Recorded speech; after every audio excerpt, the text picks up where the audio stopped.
Okay, so here's my version of a homebrew Vortex tunnel. We fabricated the whole thing right here with the exception of the rings, which we had to have made at a machine shop because they have a tubing bender that I do not have.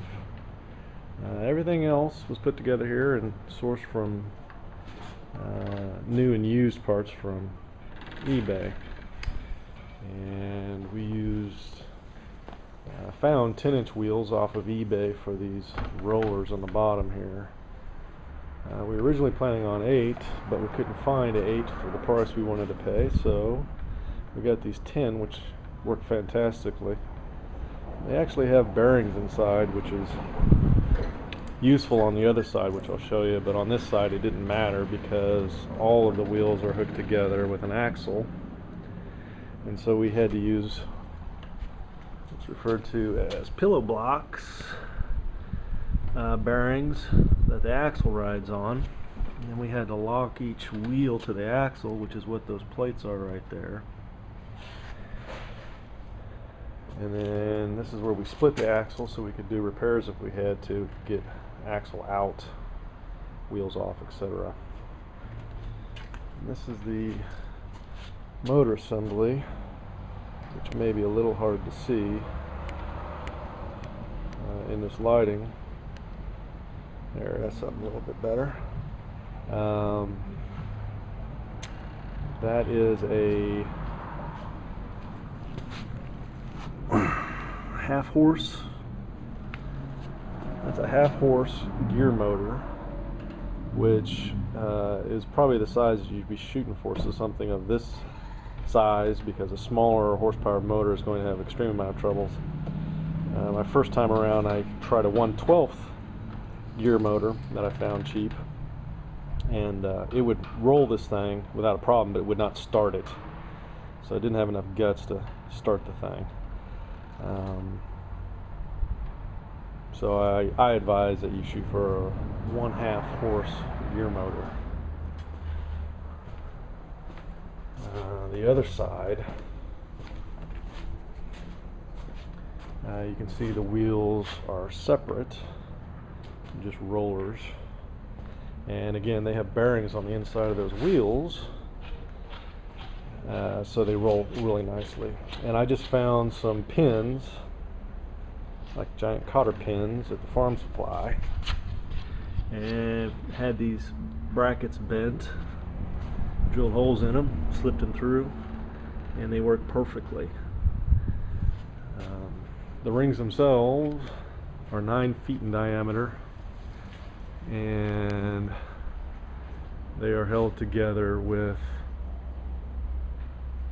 approximately 5 foot long box steel.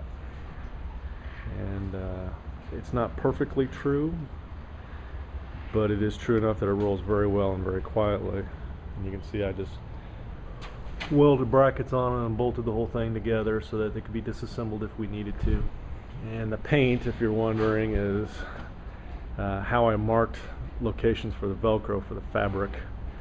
I just basically stretched it up there and then got it positioned where I thought it should be, and then sprayed a light coat of paint around to mark where the rings were on the fabric, and then attached the Velcro. And I did use Velcro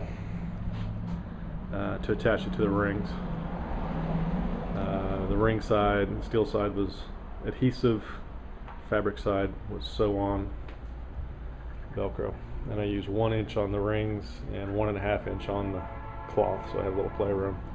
One of the problems that I did have was that the fabric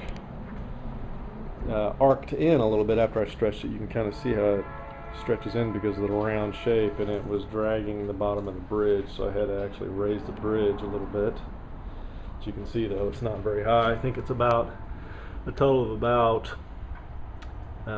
14 inches from the ground to the top, maybe a little more. I don't think it's over 15, so it works real well. These little end rollers are actually skateboard wheels. I found those, a set of 4 for $10 at the store. They got bearings inside, so they'll be long long life, hopefully. As a safety feature, I put 2 press to stop buttons. They're called E-switches, or E-stop, emergency stop and switch buttons, on either end. Can't see it too well from this end. And then so I could disassemble the whole thing, I made the motor plug in to the main power. Main power comes in right here. This is the motor plug. It plugs in right there to power the motor. And then everything is controlled by those switches. And I have a power cord over here. I just plug into the wall. Everything runs on 110 volts, single phase. There's the other stop switch. One of the hardest things to figure out was the bridge dimensions and the steel. Since I'm not an engineer, I'm not going to tell you what you should do, but the steel you're seeing there is probably a lot heavier than what I really needed at the end, but I'm very happy because it's very, very sturdy. Black lighting is provided by 6 48-inch black light tubes, 3 on each side, and then of course the railing is supported so that it doesn't want to rock back and forth. It's bolted to the bridge and then bolted to this outer side here.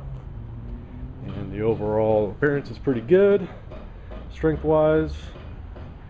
And then of course the paint on the fabric, you can use what you want, but wildfire paints, fluorescent paints are probably the best, because I tried 2 different kinds and the first kind failed miserably. So you can see with the design I came up with, it actually looks pretty good in black light, which is going to be hard to show you on this camera I've got because it doesn't do well in black or in dark settings, but rest assured it looks great. It looks like outer space with lava flying through it when it's rolling, and you'll see that in a little while here. So that's basically it of my Vortex tunnel project. Okay, so let's fire it up so you can see it in action. Hear how quiet it functions.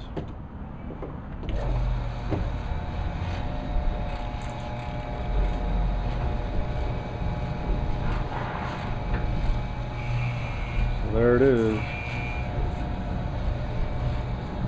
That's all the noise it makes.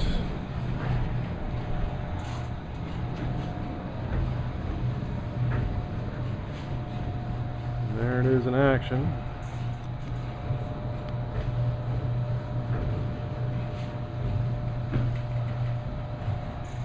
When it gets darker out, I'll shoot some video of it, see if I can capture the colors at night.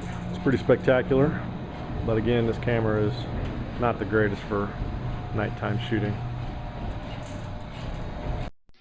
Okay, so here it is at night. Again, this camera just does not do justice to the colors. The vividness of the colors are very bright. Seems to do better taking the images when the tunnel's not moving, which I included a little clip here at the end of that. But needless to say, it turned out very well, and I'm very happy.